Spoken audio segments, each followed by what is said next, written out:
یوں اگر ہوتا نصیبہ میرا خستر ہوتا، میں تیرے گنبد خضرا کا کبوتر۔ الحمد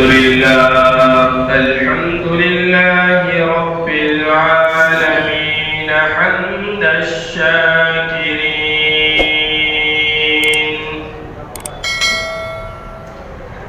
والصلاة والسلام على خير البرية محمد وآله الطيبين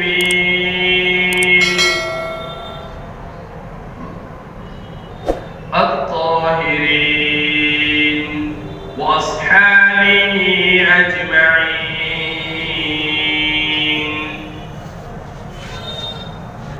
أما بعد، فأعوذ بالله من الشيطان الرجيم. بسم الله الرحمن الرحيم.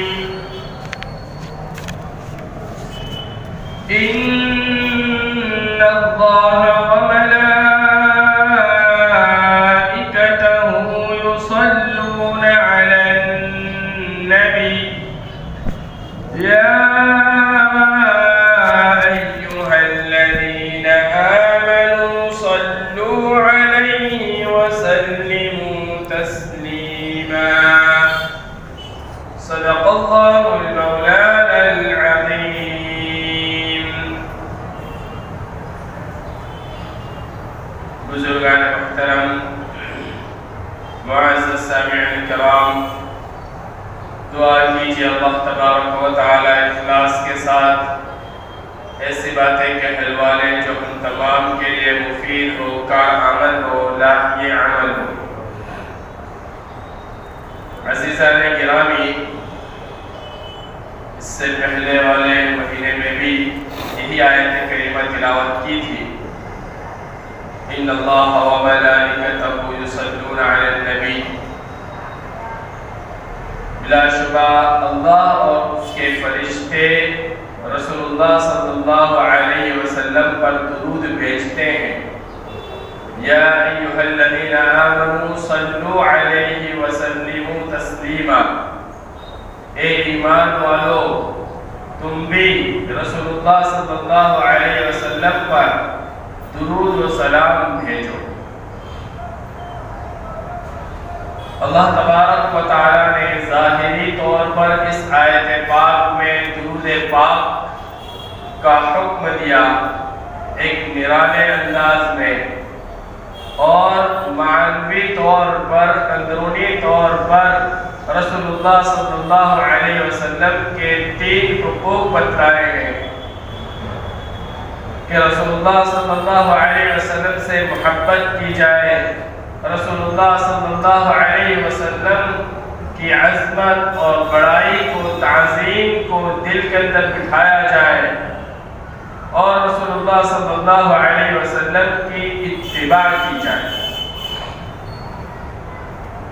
اور یہ بات بتلائی تھی کہ جتنے بھی اسباب محبت کے ہیں وہ تمام کے تمام اسباب رسول اللہ صلی اللہ علیہ وسلم کے اندر کامل اور اکمل طور پر پائے جاتے ہیں.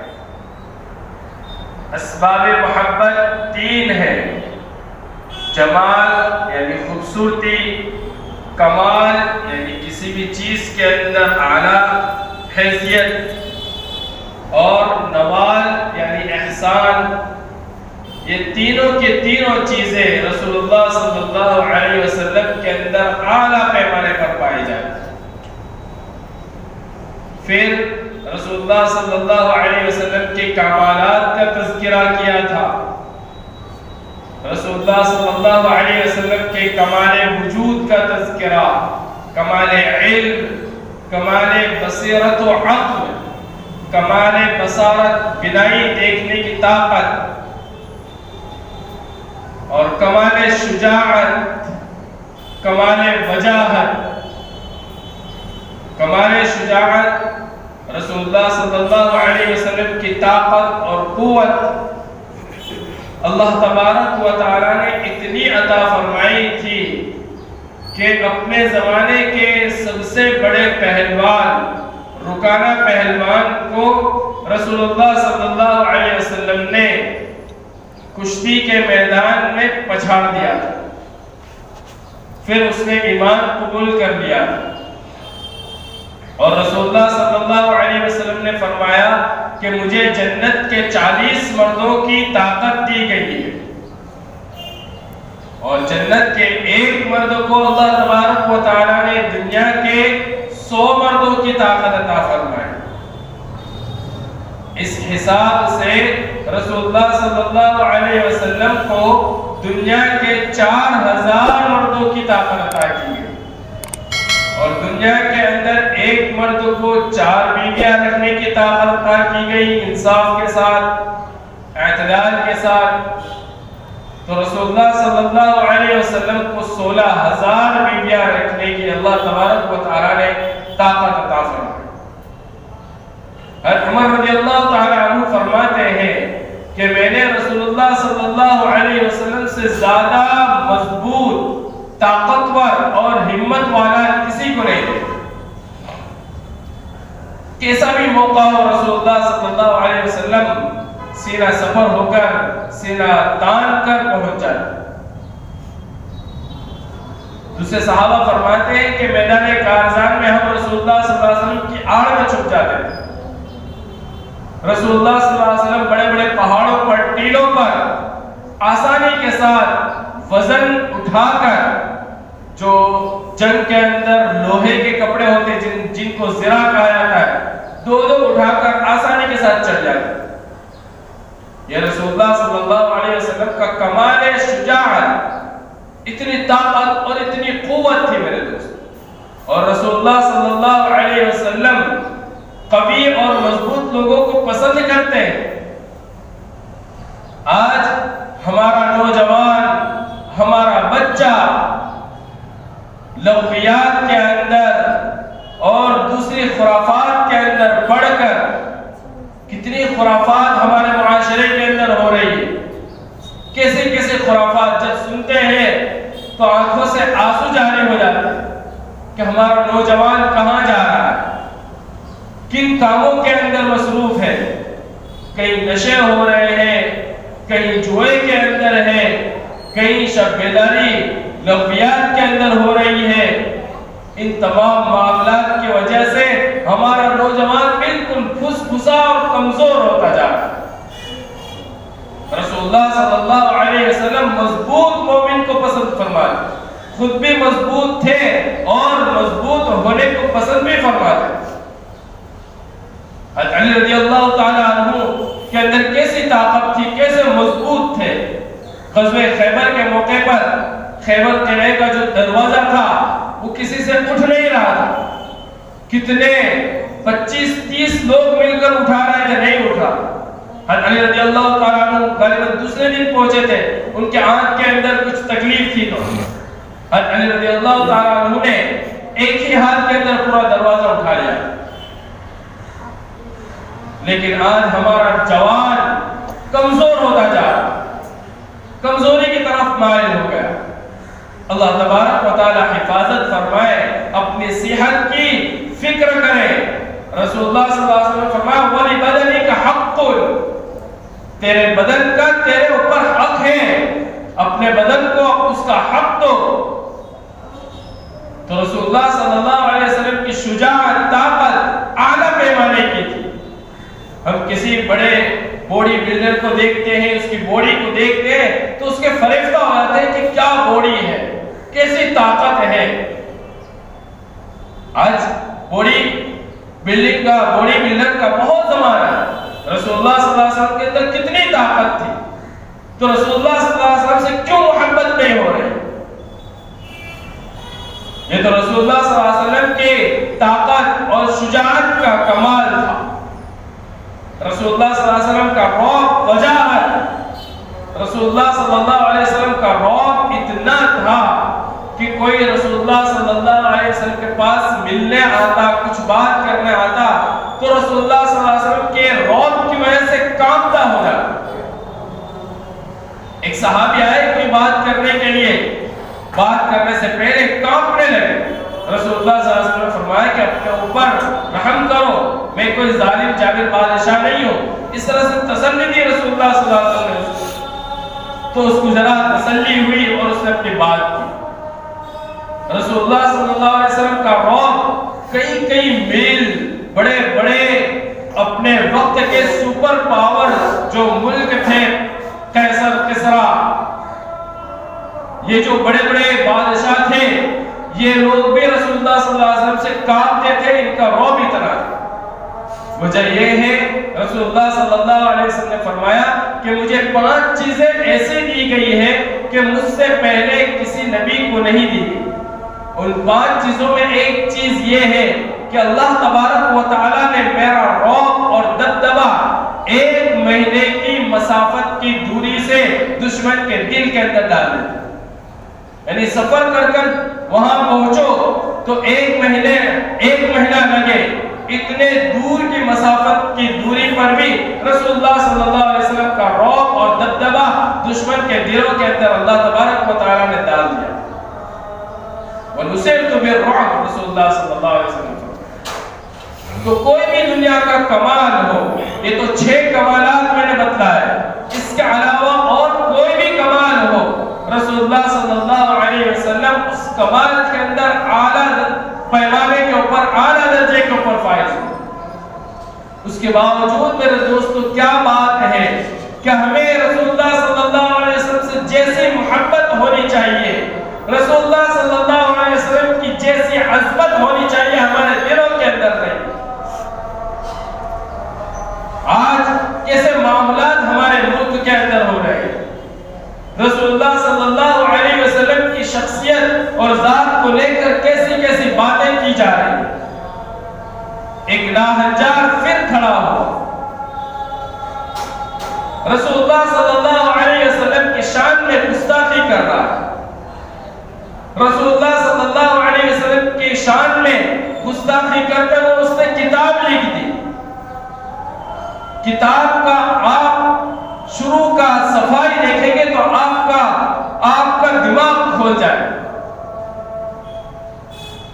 اور اس نے رسول اللہ صلی اللہ علیہ وسلم کی شان میں ایسی باتیں کہی ہیں کہ سننے کو جی نہیں چاہتا، ایسی خراب باتیں کہی اور سیرت کے متعلق ایسی باتیں اچھالی۔ ایسے ماحول کے اندر میرے دوستو، اگر ہم نے رسول اللہ صلی اللہ علیہ وسلم کی محبت کو کمزور کر دیا تو وہ دن دور نہیں ہے جبکہ ہم بھی ان ناہنجاروں کی زبان بولنے والے بن جائیں۔ انہوں نے جو اعتراضات کیے ہیں، انہوں نے جو گستاخیاں کی ہیں، وہ دن دور نہیں ہے کہ نعوذ باللہ ہم بھی وہ گستاخی کرنے والے بن جائیں۔ کیوں؟ ماحول یہ ایسا ہے میرے دوست، ماحول یہ ہے کہ ہمیں رسول اللہ صلی اللہ علیہ وسلم کی زندگی کے بارے میں کچھ پتا بھی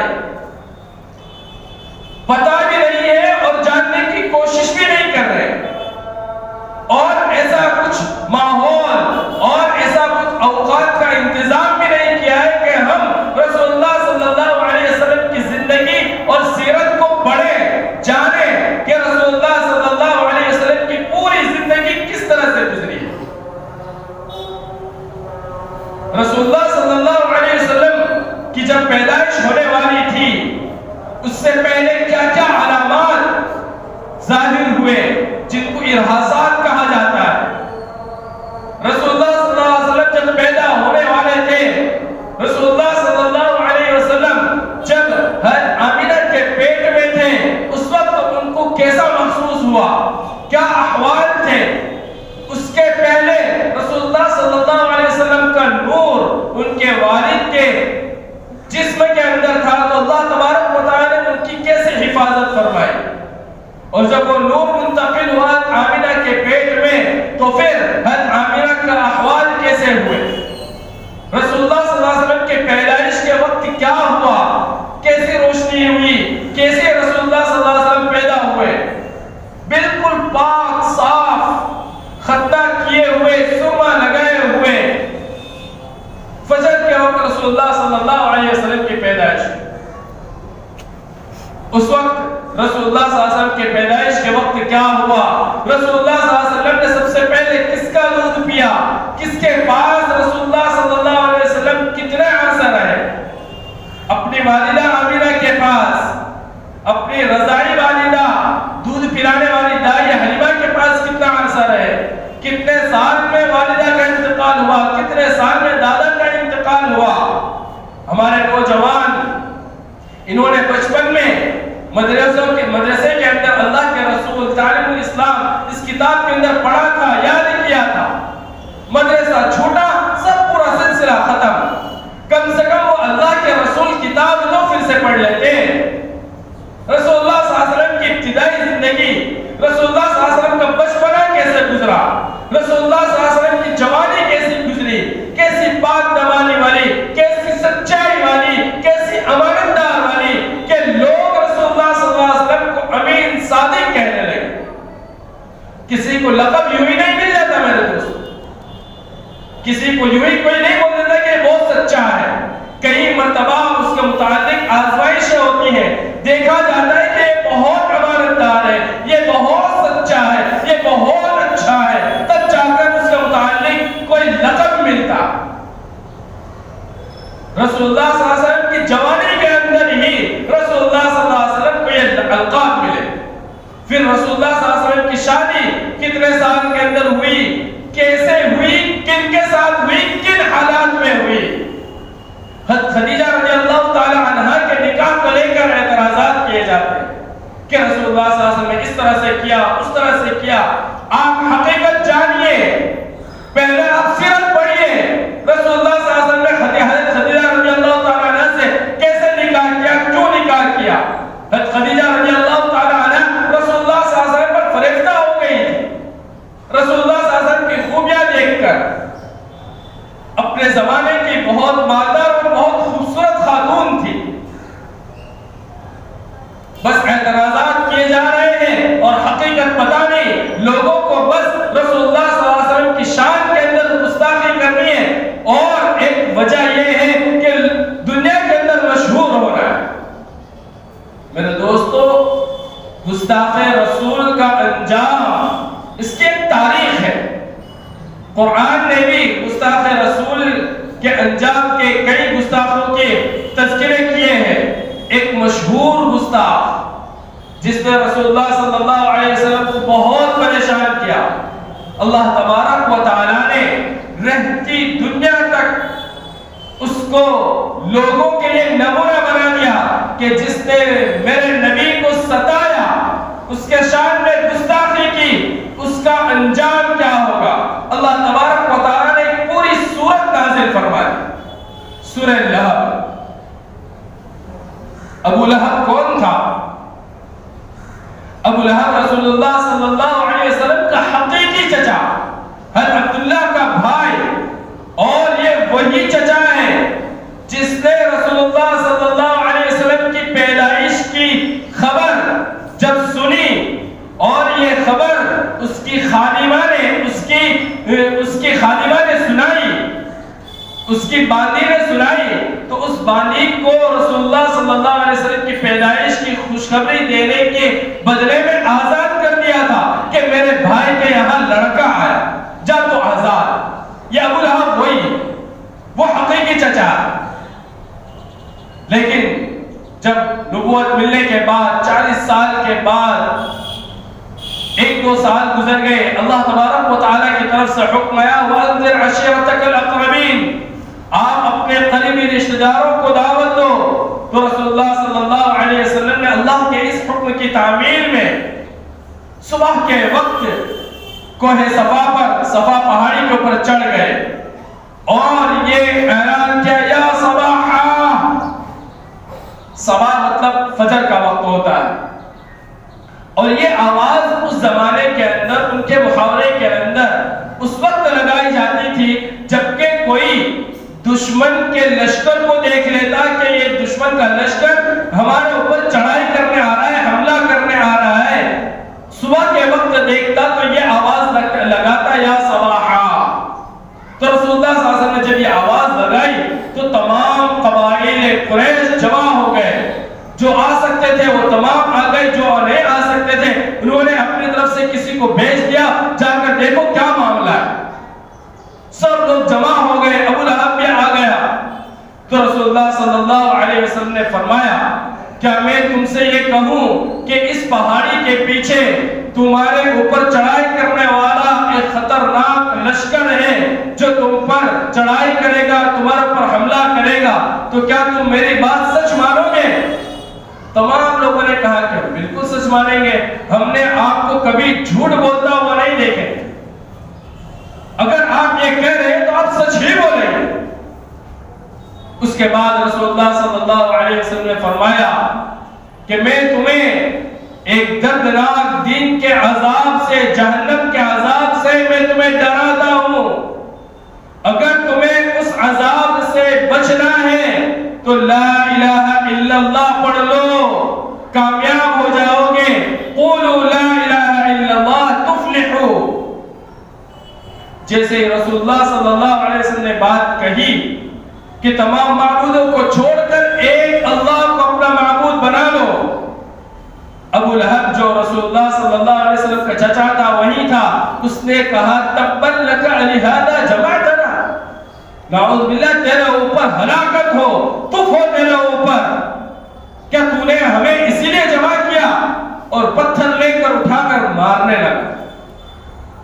اور بھی رسول اللہ صلی اللہ علیہ وسلم کو اس نے بہت پریشان کیا، جہاں کہیں رسول اللہ صلی اللہ علیہ وسلم کسی کو اسلام کی، ایمان کی دعوت دینے جاتے پیچھے پیچھے آ جاتا اور رسول اللہ صلی اللہ علیہ وسلم کے متعلق کہتا کہ یہ تو جادوگر ہے، یہ تو کائن ہے، اس کی بات مت سننا۔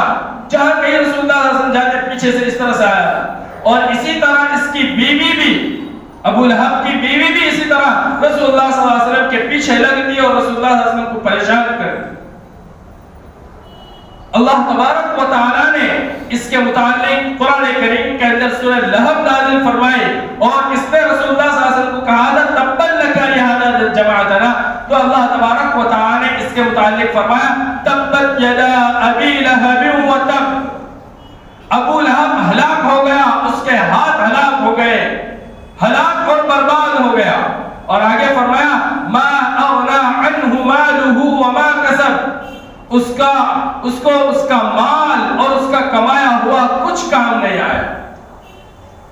یہ جب رسول اللہ صلی اللہ علیہ وسلم نے اس کو بددعا دی اور یہ سورت یہ نازل ہوئی تو یہ کہتا تھا کہ میں اگر اس طرح کی کوئی بات ہوئی جو نبی محمد جو کہتا ہے، اس طرح کی کوئی سختی آئی، کوئی عذاب آیا تو میرے پاس بہت مال و دولت ہے، میں مال و دولت کے ذریعے اس کو ہٹا دوں گا، بچ جاؤں گا، اور جو میں نے کمایا ہے اور جو میرے بچے ہیں میں جو بچا لیں گے، اس طرح سے کہتا تھا۔ تو اللہ تبارک و تعالیٰ نے فرمایا کہ اس کے مال و دولت اور اس کا کمایا ہوا اس کے اولاد کچھ کام نہیں آئے، اور اس کا انجام اتنا خطرناک ہوا۔ غزوہ بدر کے اندر تو اس کے جو بڑے بڑے ساتھی تھے، بڑے بڑے سردار تھے، وہ تمام کے تمام جہنم رسید ہو گئے۔ اس کے بعد ابو لہب کو چیچک کی بیماری ہو گئی، اور اس کے بغل کے اندر پھوڑا ہو گیا، گلٹی ہو گئی، اور یہ بیماری اس زمانے کے اندر بہت خطرناک سمجھی جاتی، اور چیپی روگ تھا، کوئی قریب اس کے نہیں جاتا تھا کہ ہم اس کے قریب گئے تو ہمیں بھی بیماری لگ جائے۔ اس بیماری کی وجہ سے اس کے اندر بدبو آنے لگی، لوگوں نے اس کے گھر والوں نے، اس کے بچوں نے، اس کی بیوی نے اس کو ایک الگ کمرے میں نکال دیا، وہیں پر سڑتا رہا، اس بیماری کے اندر پریشان رہا، کوئی اس کے قریب بھی نہیں جاتا تھا، اس کی خبر گیری، اس کی مدد تو کیا کرے، قریب جانا پسند نہیں کرتا تھا۔ اسی حالت کے اندر ابو لہب مر گیا اور سڑ گیا، اس کے اندر سے بدبو آتی تھی، 2 دن تک لاش اس کی پڑی نہیں، کسی کی ہمت نہیں ہوتی تھی کہ اس کو دفن کر دے یا ہٹا دے اس کو۔ 2-3 دن کے بعد ابو لہب کے بیٹوں نے حبشی غلام جو تھے ان کو پیسے دے کر دور کھڈا کھدا کر اس کو وہاں پر اس طرح سے دلوایا کہ وہ حبشی غلام بڑے لکڑے لے کر اس کو لکڑے سے مار کر اس کو دور کھڈے میں ڈال کر دفن کر گیا۔ یہ انجام ہوا ابو لہب کا، اور آخرت میں کیا انجام ہوگا؟ سیصلی نارا ذات لہب، دہکتی ہوئی آگ کے اندر پڑے گا، اور اس کی بیوی کا بھی انجام ہوا وَامْرَأَتُهُ حَمَّالَةَ الْحَطَبِ، آخرت کے اندر وہ بھی دہکتی ہوئی آگ میں جائے گی.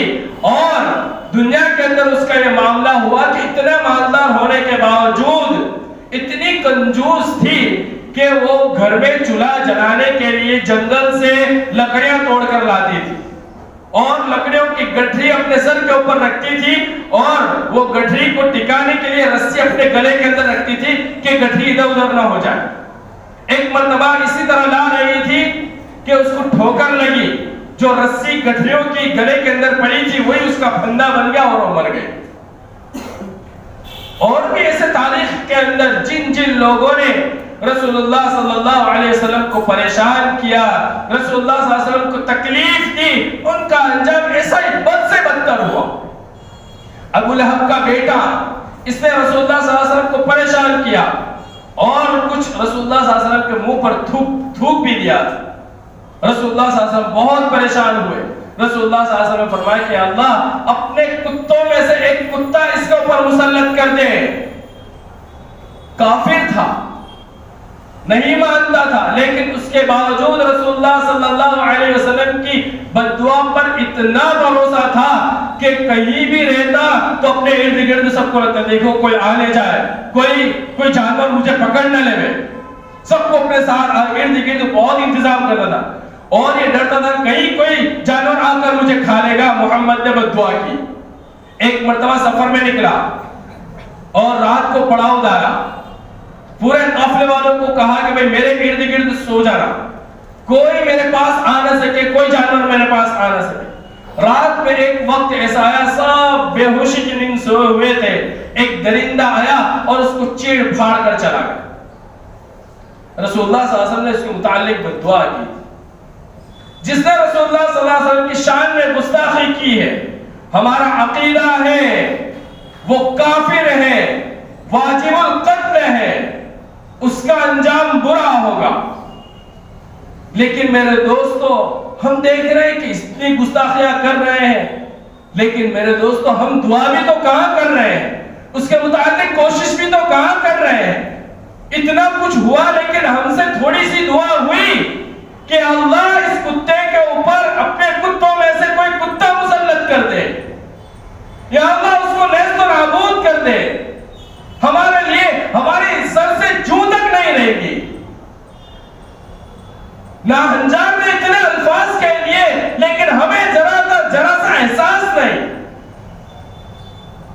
ہم اپنی دنیا کے اندر مست، ہم اپنے موبائل کے اندر مست، ہم اپنے کاروبار کے اندر مست، اپنے نبی کے شان کے اندر کیا ہوا ہمیں کچھ پتا نہیں. ہو گیا تو ہوتے رہتا، کچھ احتجاج ہوتا، اس کے متعلق کچھ کارروائی ہوتی، کچھ میمورنڈم دیتے، کچھ تو اس کے اوپر کارروائی کرتے.